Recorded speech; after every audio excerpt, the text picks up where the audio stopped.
Good morning guys, what's going on? It's me, your online brother Jaspas deck, and welcome back to the vlog. In today's episode of the vlog, we're going to be checking out two decks of playing cards that are very different from the rest of the cards that were given to me at the Chinese Cardistry con. I believe these two decks of playing cards were both printed at the USPCC. Of these two decks of playing cards, one of them looks like a standard USPCC style bicycle deck of playing cards, whereas the other one looks a little bit more intricately designed, a little bit more unique and fascinating. So I'll leave this to the end and I'll first check out this deck of playing cards. Let's go! Alright, so this is what the front of the box looks like. The Dead Souls playing cards has the bicycle moniker written at the top, as well as a skull in the middle in a sort of tattoo-like style. On the back of the box there is the back design. This design looks a little bit 2010s illusionist to me.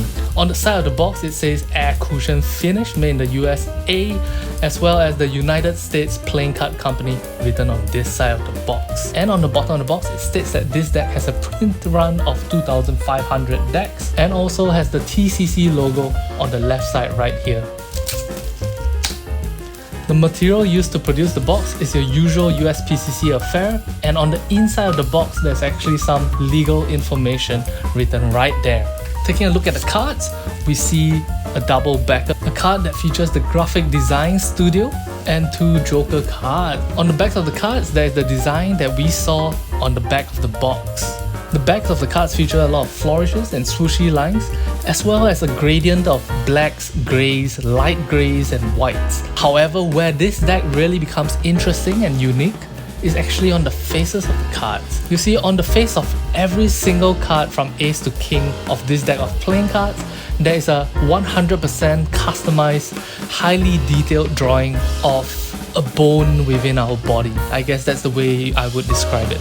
So here we have the skull, here we have the side view of the skull, here we have a full body skeleton, here we have a torso and a birth skeleton, here we have what looks like a maybe femur. I'm not 100% sure, I'm not very familiar with the anatomy. And this reoccurs for every single value from Ace all the way to King. The court cards especially look extremely haunting and beautiful. So we have 13 different designs going all the way across the cards like so, and then at the end of the spades and the beginning of the diamonds, the same patterns repeat themselves. One thing I found particularly interesting is that if you take a really close look at the indices at the corner of the cards, on the red cards you can see a little bit of a shadow effect added to the cards. Now in terms of your card feel, this deck of playing cards is your usual standard USPCC affair. And in terms of the bendiness of the stock of the cards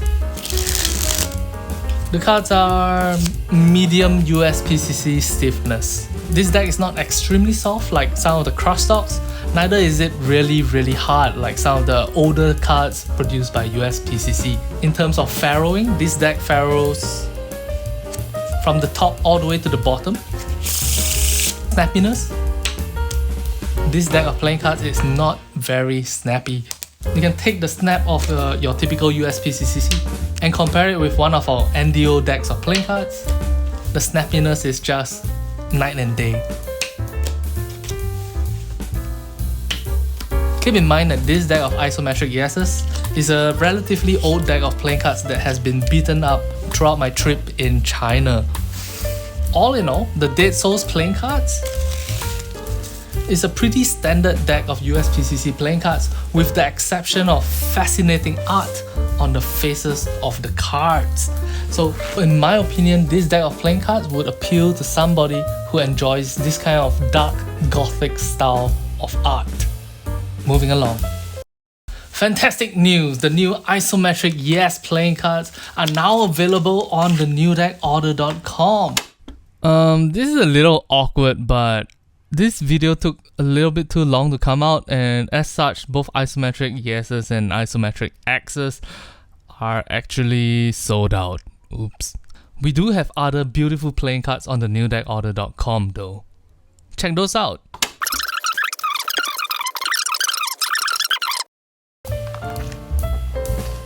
Now, this is where this deck review is gonna be way more interesting.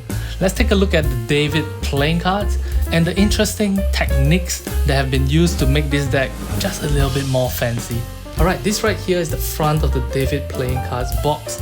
The entire face, as well as the back of the box, has been treated with that kind of embossing effect that creates like a 3D effect on the box. If that alone was the effect that was used on the front of the box, this would look completely white except for when I tilt the box away from the shadows. However, noticing that that would be a problem with the presentation of the box, the designer of this box decided to use a pointillist effect to create shadows along the logical positions of the statue design of the box. As such, the box has a fantastic 3D design effect to it. Look at how realistic that looks. Absolutely fantastic. Looking at the back of the box, this is what I assume the backs of the cards will look like. Highly intricate detail across the backs of the cards. Once again, that embossing effect creates a beautiful 3D effect on the backs of the cards. It almost looks as if this is a long flap design for a deck box. No way, I was wrong. I don't think these are USPCC cards. Once we're inside the box, the deck of playing cards has a second layer of seal to it. That makes it seem like these are actually Kata Mandi playing cards.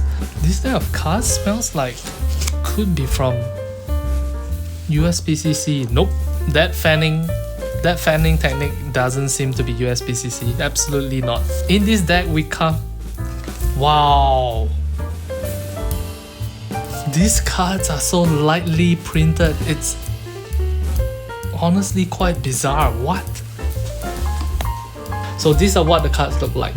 First card distributed by TCC, a card explaining the concept of the box design, talking about the 3D embossing technique that has been used. This is what Joker number 1 looks like, and this is what Joker number 2 looks like. One of the first things I noticed looking at this face design is that the indice of this card seems to be really close to the edge of the cards. Also, there's a lot of intricate dots and lines on the face of this card, but because of how light the printing is on this, it's really hard to show you guys on camera. That's what the spade pip looks like in this deck of playing cards. 3, 4, 5, 6, 7, 8, 9, 10, Jack. This is what the Jack of Spades looks like. Queen of Spades. King of Spades.